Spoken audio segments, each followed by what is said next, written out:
Hello everyone, my name is Vivek Sharma and इस video में हम 4 इंपॉर्टेंट आर्टिकल्स को डिस्कस करेंगे। सबसे पहले federalism, then we will be discussing about smile mission जो कि यूरोप और चाइना का है। उसके अलावा we will be discussing about India और नॉर्वे के रिलेशन के बारे में एंड लास्ट में हम नक्सलिज्म के बारे में डिस्कस करेंगे।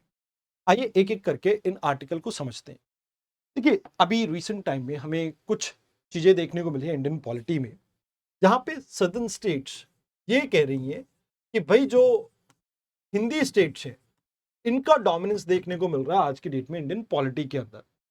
तो इसमें आपको ये समझना होगा जो सदर्न स्टेट्स के कंसर्न है वो कहीं ना कहीं फिस्कल स्फेयर को लेके एंड प्लस जो पॉलिटिकल पावर आज की डेट में सदर्न स्टेट्स से छीनी जा रही है एंड इवन आप ये कह सकते हो आगे डिलिमिटेशन होगी तो उसके बाद ये कहा जा रहा है कि भाई सदर्न स्टेट्स के जो सीट्स के नंबर है वो कम हो जाएंगे एंड पॉलिटी टिल्ट करेगी उन स्टेट्स की तरफ जो ज़्यादा पॉपुलेशन के साथ है।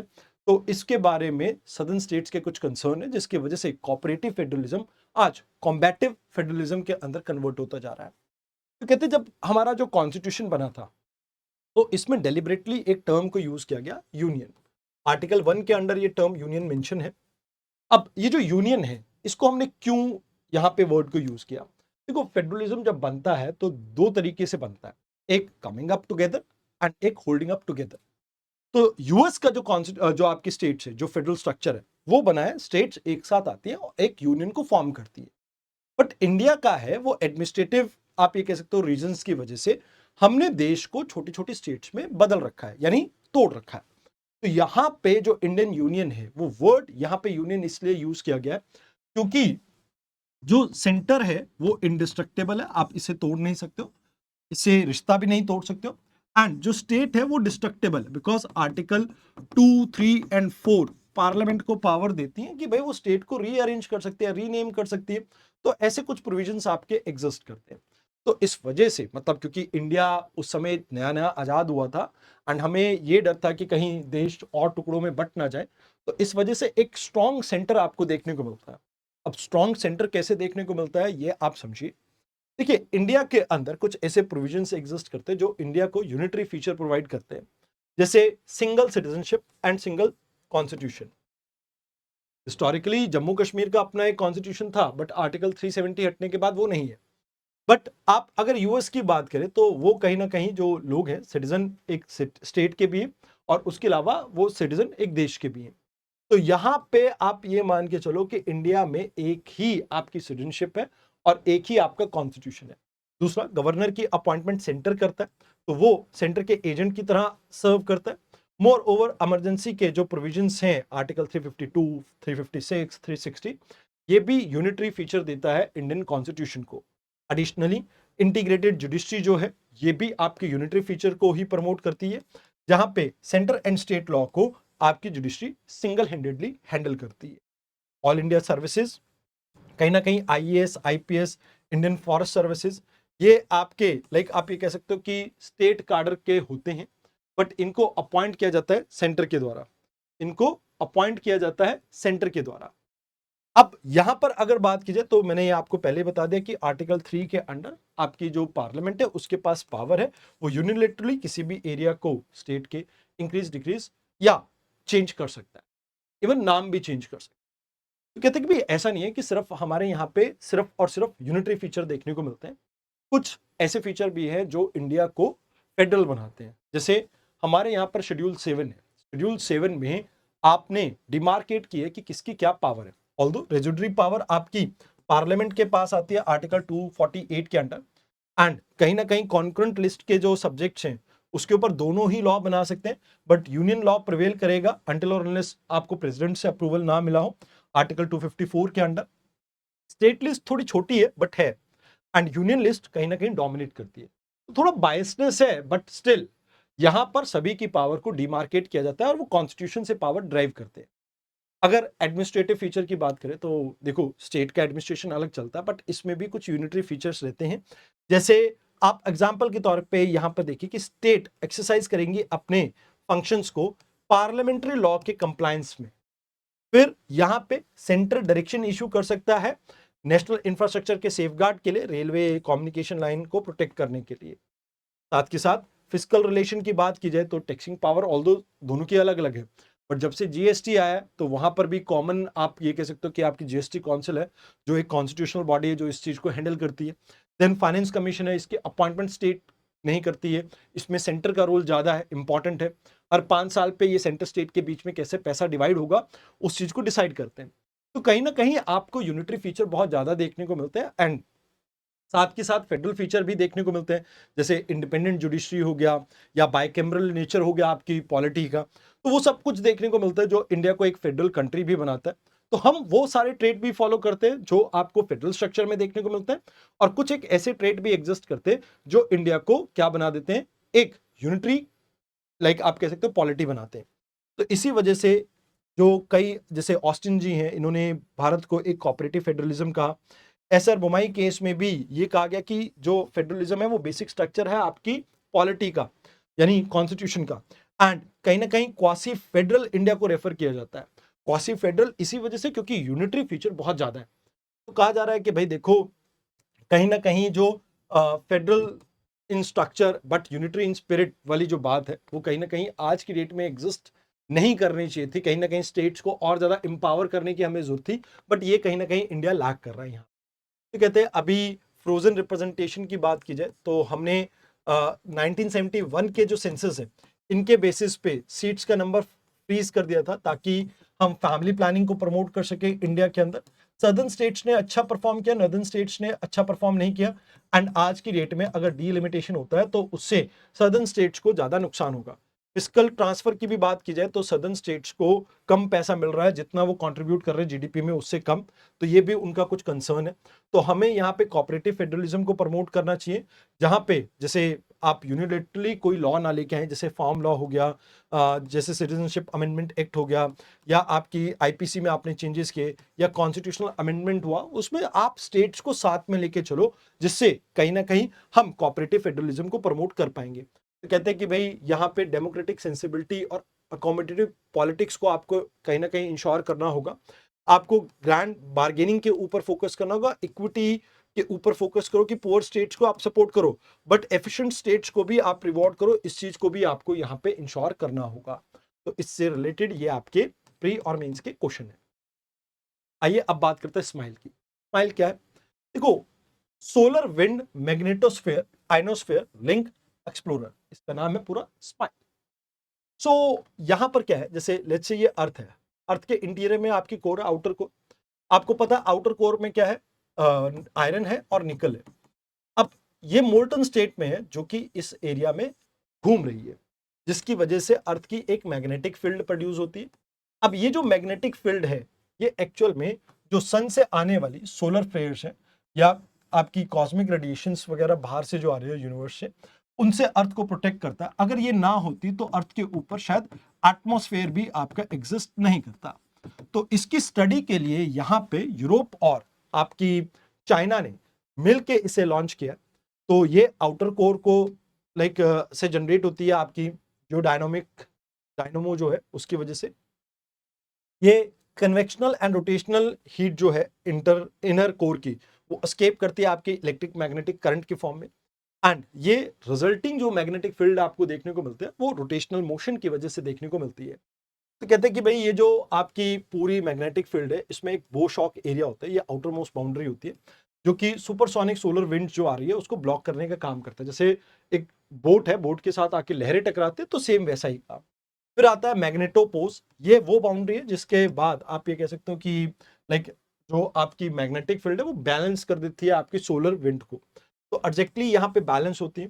फिर मैग्नेटो सिल्थ की अगर बात की जाए तो ये एक टर्बुलेंट जोन है जहां पे आप कह सकते हो कि जो इन दोनों के बीच में आपका एग्जिस्ट करता है, जहां पे ये आपकी सोलर फ्लेयर इंटरेक्ट कर रही है इस मैग्नेटिक फील्ड के साथ।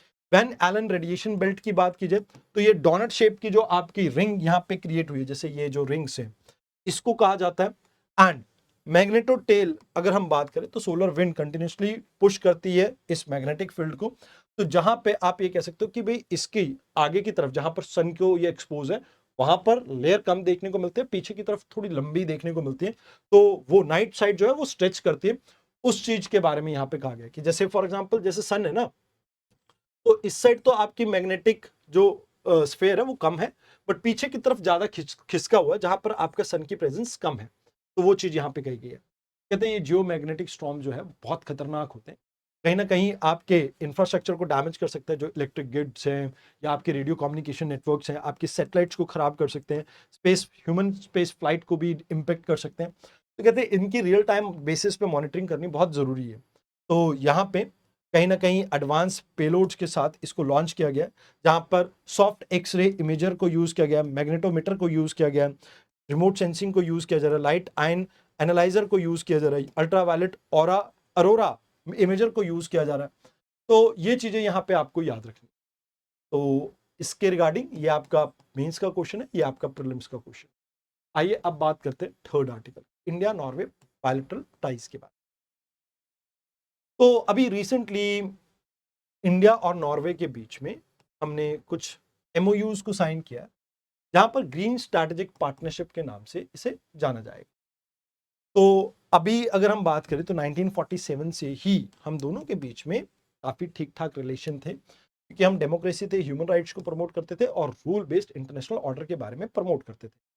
ये पहली बार है कि जब भारतीय प्रधानमंत्री सिंगल हैंडेडली एक देश के दौरे पे गए, जो कि नॉर्वे है। अभी ग्रीन स्ट्रैटेजिक पार्टनरशिप को यहाँ पे लॉन्च किया गया, एंड यहाँ कहा जाता है कि भाई हमारा बायलैटरल ट्रेड बहुत ज्यादा नहीं है, $1 बिलियन का हम मर्चेंडाइज में एक्सपोर्ट करते हैं, गुड्स के अंदर, और सर्विसेज के अंदर भी एडिशनल $1 बिलियन का ट्रेड है। अभी recently India European free trade association के साथ हमारा एग्रीमेंट हुआ, जहां पर इन्होंने $15 बिलियन इंडिया के अंदर इन्वेस्ट करने की बात की है। तो कहा जा रहा है कि भाई जो नॉर्वे गवर्नमेंट पेंशन फंड है, ये इंडिया की, आप ये कह सकते हो, कैपिटल मार्केट में लगभग 28 से $30 बिलियन इन्वेस्ट करेगा। 160 नॉर्वेजियन कंपनीज आज की डेट में इंडिया में ऑपरेट करती हैं, एंड इंडिया की भी कई मेजर आईटी कंपनीज आज की डेट में नॉर्वे में ऑपरेट कर रही है। अभी इस एग्रीमेंट में हमारा मेजर जो फोकस है वो ब्लू इकोनॉमी के ऊपर, जहां पर हम ज्वाइंट टास्क फोर्स क्रिएट करेंगे ब्लू इकोनॉमी के लिए, शिप बिल्डिंग के ऊपर फोकस है, एंड कहीं ना कहीं नॉर्वे की जो शिपिंग कंपनीज है उसमें 10% इंडियन फेरर को जॉब मिल सके, इसके ऊपर फोकस है। क्लाइमेट के बारे में बात की जाए तो हमारा मेजर ऑप्शन है मरीन टाइम एरिया में डिकार्बनाइजेशन के ऊपर, ऑफशोर विंड्स के ऊपर, बैटरी स्टोरेज के ऊपर हमारा फोकस है, ग्रीन हाइड्रोजन के ऊपर फोकस है, and additionally carbon capture and utilization and storage की बात की जाए उसके अंदर भी टेक्नोलॉजी कॉपरेशन के ऊपर हमारा फोकस रहेगा। इसरो और नॉर्वे की स्पेस एजेंसी के बीच में पार्टनरशिप साइन हुई है। साथ के साथ आर्टिक एरिया में रिसर्च को प्रमोट करने के लिए, जैसे हमारे हिमाद्री स्टेशन है या इंडियार्क स्टेशन है, इनको कहीं ना कहीं जो आपकी नॉर्वेन गवर्नमेंट है वो सपोर्ट करेगी। India Norway digital development partnership को हमने साइन किया हेल्थ केयर के अंदर, एंड यहाँ पे हमारा फोकस है कि जो डिजिटल पब्लिक इंफ्रास्ट्रक्चर है, जैसे आईडी और ये आधार हो गया या पेमेंट गेटवे, इनको कैसे यहाँ नॉर्वे में प्रमोट किया जा सके, इसके ऊपर भी हम फोकस कर रहे हैं। तो कहते हैं कि भाई इस पूरी पार्टनरशिप में फायदा क्या होगा, तो कहते हैं कि भाई इंडिया के पास स्केल है, स्पीड है, टैलेंट है, और नॉर्वे के पास एडवांस टेक्नोलॉजी है। तो ग्लोबल ग्रीन सोल्यूशन के लिए उन्हें स्केलेबल सोल्यूशन को ये बनाने में हेल्प करेगा। ब्लू इकोनॉमी और ग्रीन शिपिंग की बात की जाए तो मरीन टाइम नेशन से हम दोनों ही, तो ग्रीन शिपिंग से हम रिड्यूस कर पाएंगे global green house gas emission को भी, एंड प्लस ब्लू इकोनॉमी के साथ हम कहीं ना कहीं लाइवलीहुड को भी प्रमोट कर पाएंगे, एंड मरीन टाइम सिक्योरिटी को भी बूस्ट कर पाएंगे। पोलर एंड क्लाइमेटिक रिसर्च के अंदर एक दूसरे के साथ हम, जैसे इंडियार्क हो गया और लाइक आपके और इनिशिएटिव जैसे हिमाद्री वगैरह हो गए, इसके साथ हम क्लाइमेट के बारे में अपनी नॉलेज को और ज़्यादा बूस्ट कर पाएंगे। मोर ओवर हम यहाँ पे डिजिटल पब्लिक इंफ्रास्ट्रक्चर के ऊपर फोकस करें कि कलेक्टिवली डेवलप करें पब्लिक गुड्स को, एआई इंफ्रास्ट्रक्चर को। हम यहाँ पे फोकस ये भी कर रहे हैं कि भाई कैसे जो इंडिया का डीपीआई डिजिटल पब्लिक इंफ्रास्ट्रक्चर है, टेक्नोलॉजिकल एक्सपर्टीज है एंड ह्यूमन रिसोर्स है, इसको ग्लोबल साउथ के बेटरमेंट के लिए यूज किया जा सके। तो लास्ट में कहा जाता है कि भाई देखो, एक रूल बेस्ड ऑर्डर यहाँ पे होना चाहिए। जैसे यूक्रेन और वेस्ट एशिया के जो भी कंसर्न्स हैं, इसमें हम दोनों ने एक दूसरे को सपोर्ट करने का फैसला किया, जहाँ पे चाहे डिप्लोमेटिक बात हो, डायलॉग्स की बात हो, पीसफुल सोल्यूशन की बात हो, इसके ऊपर फोकस है। मोर ओवर डेमोक्रेटिक सिनर्जी को यहाँ पे बिल्ड करने के ऊपर एक दूसरे के साथ हमारा फोकस रहेगा। तो लास्ट में ये कहा जाता है कि स्पेस एग्रीमेंट हमने किया तो है, बट इसको और कैसे बेटर किया जा सकता है और किन किन एरियाज में स्पेस में हम एक दूसरे के साथ आ सकते हैं, वो हमें फोकस करना होगा।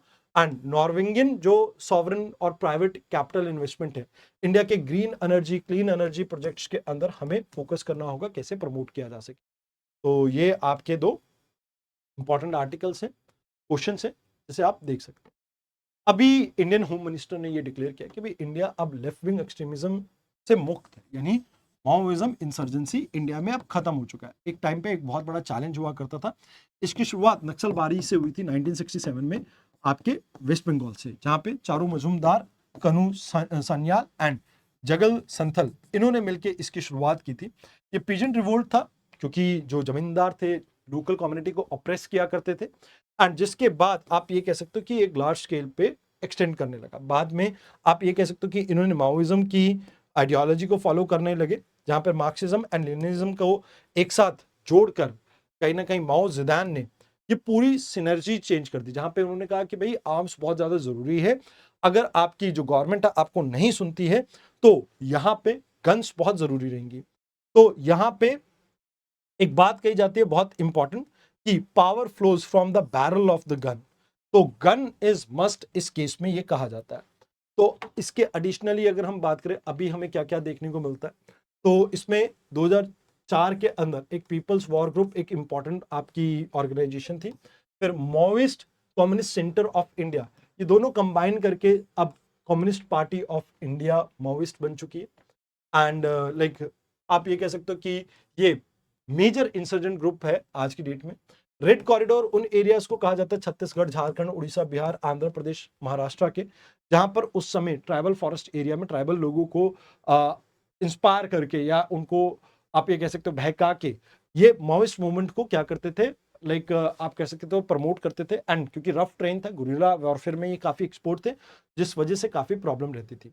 तो ह्यूमन एंड इकोनॉमिक लॉसेस हमें बहुत देखने को मिले, खासकर इंडिया के लिए एक समय पे ये नाइटमेयर से कम नहीं था। बट एक मिसकंसेप्शन यहाँ पे ये है कि ये नक्सलाइट जो सिस्टमैटिक प्रोपोगंडा फॉल फ्रेम करते हैं, ये फॉल्स नैरेटिव है। बट कहीं ना कहीं आपको ये भी समझना होगा कि लोगों की जो विचारधारा है वो बदलती क्यों है, क्योंकि वो सिस्टम से ऑप्रेस्ड होते हैं। तो उस चीज को भी यहाँ पे आपको समझने की जरूरत है। तो कहते हैं पीस को रिस्टोर करने के लिए यहाँ पे इस अल्टीमेट सेक्रीफाइस को आप अगर चाहते हैं कि वापस से ग्रो ना करे, तो उसके लिए आपको सर्विसेज सेक्टर को इंप्रूव करना होगा, सर्विसेज गवर्नमेंट की इन एरिया में बेटर करनी होगी। एंड लुक फॉरवर्ड की तरफ, अगर आप looking forward if we talk about, you have to ensure कि ट्राइबल यूथ को एक्सेस मिल सके क्वालिटी सिविल फैसिलिटीज का, इवन इक्वल ग्रोथ को भी, चाहे बस्तर एरिया हो चाहे आपका कोई भी एरिया हो, वहां पर इक्वल ग्रोथ की अपॉर्चुनिटी मिलनी चाहिए, ताकि वापस से माओइस्ट मूवमेंट आपकी ग्रो ना कर सके। वैसे यहाँ पे सीआरपीएफ, कोबरा, ग्रे हाउंड्स, इनका बहुत इंपॉर्टेंट रोल रहा है इस पूरी नक्सल मूवमेंट को खत्म करने के लिए। फोर्टिफाइड इंफ्रास्ट्रक्चर के ऊपर हमने फोकस किया, जहां पे पुलिस स्टेशन को फोर्टिफाई किया गया, जो सिक्योरिटी कैंप्स है डीप जंगल्स में स्टैब्लिश किए गए ताकि इंपॉर्टेंट चौक पॉइंट्स क्रिएट किए जा सकें। इंफ्रास्ट्रक्चर बिल्ड किया गया जहां पर रोड्स, 4G की डिप्लॉयमेंट हो, या एस्पिरेशन डिस्ट्रिक्ट का जो हमने प्लान लॉन्च किया था, जिसमें बेसिक जो कम्युनिटीज हैं वो सबसे डाउन ट्रोडन एरियाज में पहुंचाने की हमने बात की थी। तो कहते हैं कि भी हमने फंडिंग को कहीं ना कहीं रोका, जिसकी वजह से हमें बेनिफिट मिला। एंड अभी हमें इस चीज के ऊपर फोकस करना है कि भाई एक कोऑर्डिनेटेड एफर्ट होना चाहिए सभी गवर्नमेंट की मिनिस्ट्रीज की तरफ से, ताकि आने वाले समय में फ्यूचर में इस प्रॉब्लम को रोक सके, जहां पर गवर्नमेंट सर्विसेज इन लोगों तक पहुंच सके। तो दीज आर द थिंग्स जो आपको याद रखनी है। आज के डिस्कशन में इतना ही, धन्यवाद।